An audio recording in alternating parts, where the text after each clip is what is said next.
열심히 공부하고 좋은 회사에 취직하면 잘 살 수 있다는 믿음 기억하시죠? 그 믿음이 지금 산산조각 나고 있습니다. 태국에서도 프랑스에서도 그리고 대한민국에서도 똑같은 말이 흘러나오고 있거든요. 노력해봤자 소용없다는 말이요. KBS 추적 60분이 이걸 정면으로 다뤘습니다. 고등학생이 1억을 벌었다는 영상 한 번쯤 보셨죠? 공부는 필요 없다. 취업은 바보나 하는 짓이라는 말들이 수십만 조회수를 기록하고 있습니다. 그런데 문제는 그게 단순한 사기가 아니라는 거예요. 우리 사회가 만들어낸 구조적인 절망이 그 배경에 깔려 있거든요. 오늘은 그 절망의 뿌리, 세대 간 경제력 대물림 이야기를 해드리겠습니다. SNS를 열면 요즘 이런 영상들이 넘쳐납니다. 고등학생 한 달 만에 1억 달성, 대학 안 가고 월 500 버는 법, 직장인은 평생 가난한 이유, 제목만 봐도 심장이 두근거리죠. 그런데 이 영상들 공통점이 있습니다. 공부도 필요 없고 취업도 필요 없고 그냥 나만 아는 비법만 있으면 된다는 거예요. 영상 끝에는 꼭 이런 말이 붙습니다. 자세한 내용은 DM으로 연락주세요. 호기심에 메시지를 보내면 며칠 안에 답장이 옵니다. 12만 원짜리 입문 강의부터 시작해서 어느새 299만 원짜리 마스터 클래스를 결제하게 되는 구조죠. 문제는 그 강의 안에 뭐가 들어있냐는 겁니다. 실체를 들여다보면 허탈합니다. 돈 버는 방법을 알려주는 게 아니에요. 돈 버는 법을 파는 콘텐츠를 어떻게 만드는지를 가르쳐 주거든요. 그러니까 결국 나도 똑같이 자극적인 영상 찍고 비법이라며 강의 팔라는 겁니다. 피해자가 곧 다음 가해자가 되는 구조예요. 여기서 잠깐 고등학교 2학년 민준이를 생각해 볼게요. 수능 공부가 힘들고 미래가 막막하던 차에 유튜브 알고리즘이 이 영상을 밀어줬습니다. 번쩍이는 외제차 앞에서 찍은 또래 청년의 모습, 설득력 있게 들어옵니다. 결국 민준이는 부모 몰래 용돈을 모아 강의를 결제했습니다. 그리고 몇 달 뒤 자신도 비슷한 영상을 올리기 시작했어요. 이게 단순한 사기일까요? 저는 그렇게 생각하지 않습니다. 민준이가 어리석었던 게 아니에요. 공부해서 좋은 직장 가면 잘 살 수 있다는 믿음 자체가 흔들리는 세상에서 그 아이는 그냥 다른 출구를 찾은 겁니다. 노력의 방향이 비틀린 거죠. 그럼 이게 왜 이렇게 퍼지는 걸까요? 구조를 보면 답이 나옵니다. 강의를 산 사람이 손해를 만회하려면 자기도 팔아야 하거든요. 피해자가 가해자가 되는 순간 이 구조는 스스로 굴러가기 시작합니다. 어디서 많이 본 방식이죠? 맞습니다. 옥장판 팔던 그 다단계랑 본질이 똑같습니다. 다른 점이 있다면 무대가 거실에서 스마트폰 화면으로 옮겨왔다는 것뿐이에요. 그리고 훨씬 더 정교해졌습니다. 과거엔 아줌마가 찾아와서 직접 설득했다면 지금은 알고리즘이 알아서 취약한 사람을 골라서 영상을 밀어줍니다. 표적이 더 정밀해진 거죠. 특히 청소년들이 이 유혹에 취약한 이유가 있습니다. 이 영상들은 전부 보여주기로 시작하거든요. 람보르기니, 롤렉스, 고급 호텔 수영장, 눈에 보이는 것들로 가득 채웁니다. 아직 자산 형성의 시간 개념이 없는 10대에게는 저게 현실 가능한 미래로 보입니다. 비판적 사고가 끼어들 틈이 없어요. 더 교묘한 건 포장지입니다. 이 사람들은 절대 사기라고 말하지 않아요. 합법적 신사업, 디지털 노마드, 자동화 수익 시스템이라는 그럴듯한 언어로 감쌉니다. 법적으로 잡기도 애매하고 듣는 사람은 뭔가 그럴듯하게 느끼게 되죠. 결국 수익의 본질을 들여다보면 이렇습니다. 돈 버는 방법을 팔아서 돈을 버는 겁니다. 실제로 그 방법으로 돈을 번 사람은 거의 없는데 방법을 파는 사람만 돈을 버는 구조예요. 이 모순이 핵심입니다. 그리고 이 모순이 지금 이 순간도 수많은 민준이들을 집어삼키고 있습니다. 그럼 청년들이 왜 이런 유혹에 넘어가는 걸까요? 그 답은 숫자 하나에 있습니다. 월 300만 원. 많은 청소년들이 이렇게 말합니다. 월급 200에서 300만 원 받으면서 사는 건 너무 잔인한 거 아니에요? 이 말 어떻게 들리세요? 저는 처음에 좀 충격이었습니다. 그런데 가만히 생각해보니 이해가 됐어요. SNS에서 매일 보는 또래들은 람보르기니 타고 강남 카페에서 노트북 열고 일하는데 나는 4년 대학 나와서 겨우 월 300이라고요? 그게 패배처럼 느껴지는 거죠. 그런데 여기서 잠깐 숫자를 짚고 넘어가야 합니다. 실수령 300만 원이면 연봉으로 환산하면 약 4,100만 원입니다. 2024년 기준으로 중견기업 대졸 신입 초임 평균이 3,941만 원이거든요. 그러니까 300만 원은 사실 한국 노동시장에서 정상적인 첫걸음입니다. 비참한 숫자가 아니에요. 더 중요한 사실이 있습니다. 신입사원 중 약 40%가 중견기업에 취업합니다. 10명 중 4명이 그 출발선에 서 있다는 뜻이에요. 결코 낮은 출발이 아닌 거죠.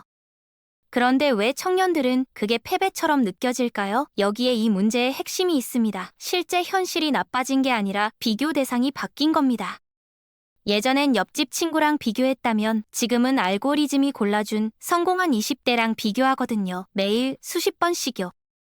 현실은 그대로인데 기준점이 하늘로 올라가 버린 겁니다. 그 괴리가 청년들을 성공파리의 품 안으로 밀어넣고 있습니다. 비교 문화 이야기가 나왔으니 조금 더 깊이 들어가 볼게요. 요즘 SNS를 보면 이상한 강박이 느껴집니다. 30대가 40대처럼 살아야 한다는 분위기요.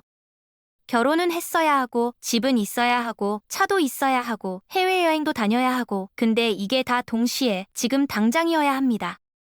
서울에서 직장 다니는 32살 지연 씨 이야기를 해볼게요. 연봉 4,500만 원, 또래 중에선 나쁘지 않습니다. 근데 인스타그램을 열면 대학 동기가 강남 아파트 입주 인증을 올렸고 다른 친구는 발리에서 한 달 살기 중이에요. 지연 씨는 갑자기 자기 삶이 초라하게 느껴집니다. 이게 바로 포모, FOMO입니다. 나만 뒤처지고 있다는 공포감이죠. 문제는 이 공포감이 행동으로 이어진다는 겁니다. 무리한 레버리지 투자가 바로 그 결과예요. 영끌이라는 말 이제 모르는 분이 없죠. 감당할 수 없는 대출을 끌어다가 부동산을 샀고 코인에 전 재산을 넣었습니다. 10년을 기다려야 할 자산 형성을 지금 당장 끝내려고 한 거예요. 부의 추월차선이라는 책이 한때 엄청나게 팔렸습니다. 정상적인 길을 가면 늙어서야 부자가 된다. 지름길이 있다는 메시지죠. 틀린 말은 아닐 수 있어요. 근데 문제는 그 책을 읽은 수십만 명 중에서 실제로 추월차선에 진입한 사람이 몇 명이냐는 겁니다. 조급함은 판단력을 흐립니다. 그리고 그 흐려진 판단이 성공파리에게는 가장 좋은 먹잇감이 됩니다. 그렇다면 이 조급함, 이 절망감이 그냥 기분 탓일까요? 아닙니다. 데이터가 있습니다. 한국은행이 발표한 BOK 이슈노트, 세대 간 경제력 대물림 리포트를 보면 숫자로 확인이 됩니다. 과거 고도 성장기에는 달랐습니다. 부모가 가난해도 자식은 열심히 하면 올라갈 수 있었어요. 실제로 그게 가능한 시대였거든요. 경제가 매년 10% 가까이 성장하던 시절 파이 자체가 커지니까 새로 진입하는 사람도 자리가 있었습니다. 계층 이동의 사다리가 살아있었던 거죠. 근데 지금은 그 사다리가 흔들리고 있습니다. 리포트의 핵심 수치를 보면 이렇습니다. 부모 소득이 1% 오를 때 자녀 소득도 따라 오르는 상관성이 0.25입니다. 4명 중 1명은 부모 소득의 영향을 직접 받는다는 뜻이에요. 더 충격적인 건 세대별 변화 추이입니다. 70년대생의 소득 상관성은 0.11이었습니다. 근데 80년대생으로 오면 0.32로 뜁니다. 불과 한 세대 만에 3배가 된 거예요. 즉, 부모의 경제력이 자녀의 소득을 결정하는 힘이 급격히 강해지고 있다는 겁니다. 32살 지연 씨 이야기로 돌아가 볼게요. 지연 씨 아버지는 지방 중소기업 직원이었습니다. 80년대엔 그래도 서울 올라와서 자수성가가 가능했어요. 근데 지연 씨 세대는 다릅니다. 부모의 출발선이 어디냐가 자녀의 도착점을 이미 상당 부분 결정해버리는 시대가 된 거죠. 노력이 무의미하다는 게 아닙니다. 다만 노력만으로 되던 시대가 조용히 끝나가고 있다는 겁니다.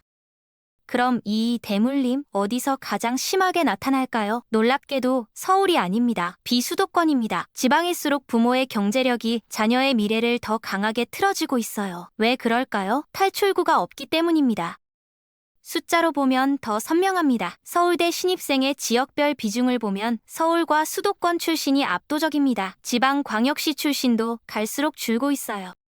좋은 대학, 좋은 직장으로 이어지는 그 첫 번째 관문 자체가 태어난 곳에 따라 기울어져 있는 겁니다.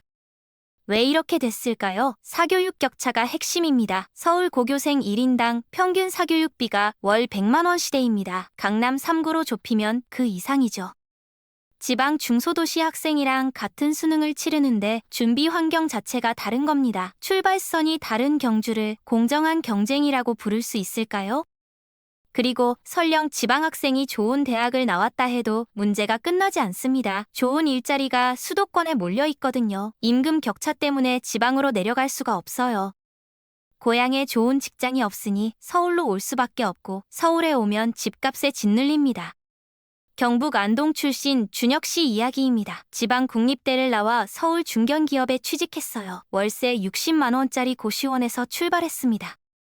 같은 회사 동기 중 서울 출신은 부모님 집에서 출퇴근하며 월급을 고스란히 모읍니다. 똑같은 월급인데 10년 후 자산 격차는 하늘과 땅이 될 거예요. 수능은 같은 시험이었지만 그 이전과 이후가 처음부터 달랐던 겁니다. 소득 격차도 문제인데 자산 격차는 더 심각합니다. 한국은행 리포트에서 소득 상관성은 0.25였죠. 근데 자산 상관성은 0.38입니다. 그것도 최근으로 올수록 더 올라가는 추세예요. 부모의 재산이 자녀의 재산을 결정하는 힘이 소득보다 훨씬 강하다는 뜻입니다. 그 중심에 부동산이 있습니다. 특히 서울 아파트요. 강남 3구 평균 아파트 가격이 30억 원입니다. 30억이요. 연봉 1억 원을 받는 고소득자가 한 푼도 안 쓰고 30년을 모아야 합니다. 근데 현실에서 30년 동안 한 푼도 안 쓸 수 있는 사람이 어디 있습니까? 사실상 자력으로는 불가능한 숫자인 거죠. 그래서 요즘 서울 아파트 거래를 들여다보면 이상한 패턴이 보입니다. 20대, 30대 매수자가 늘었는데 자금 출처를 보면 증여와 상속이 상당 부분을 차지합니다.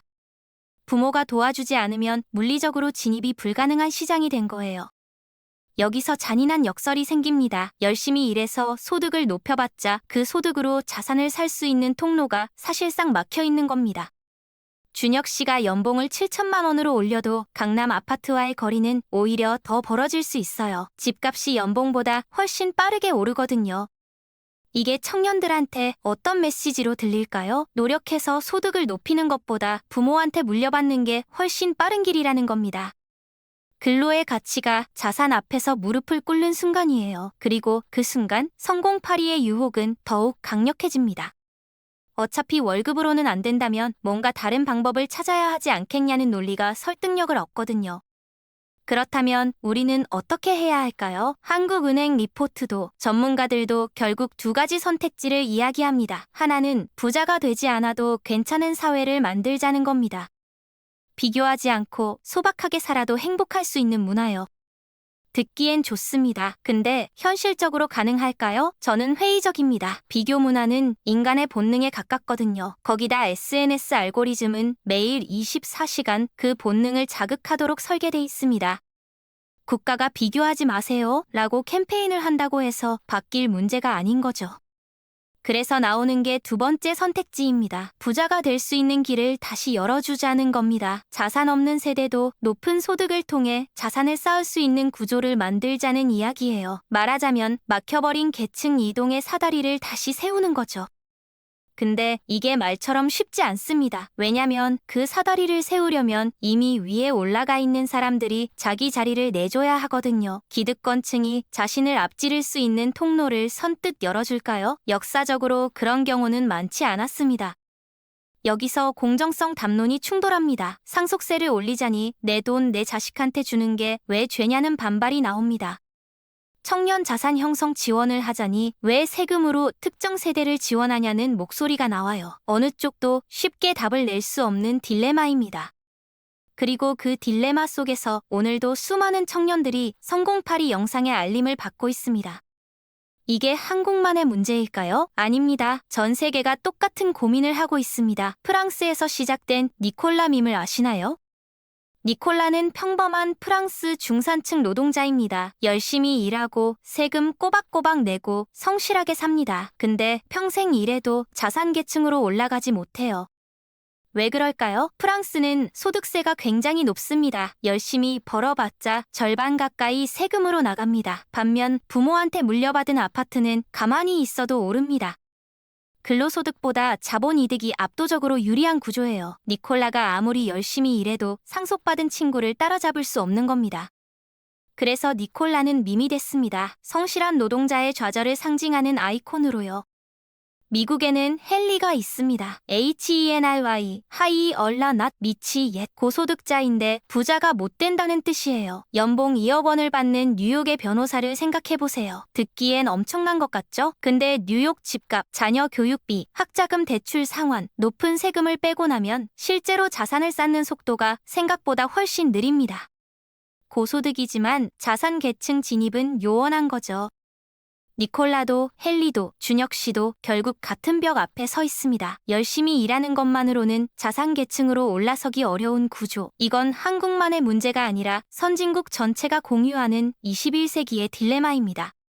그리고 이 딜레마가 해결되지 않는 한 성공파리는 계속해서 새로운 먹잇감을 찾아낼 겁니다. 그렇다면 우리는 무엇을 회복해야 할까요? 저는 그 답이 숫자 하나에 있다고 생각합니다. 한국 가구 평균 소득 7,185만 원. 이 숫자가 상징하는 게 뭔지 아시나요? 대한민국에서 평균적으로 열심히 일하면 이 정도를 번다는 겁니다. 적지 않은 숫자예요. 근데 문제는 이 7,185만 원이 용이 되는 문으로 연결되지 않는다는 겁니다. 열심히 벌어봤자 서울 아파트는 못 사고 자산 계층으로는 진입하지 못합니다. 소득과 자산 사이의 연결고리가 끊어진 거예요. 그 순간 근로의 가치는 폄하됩니다. 열심히 일해봤자 뭐해라는 말이 자연스럽게 나오는 거죠.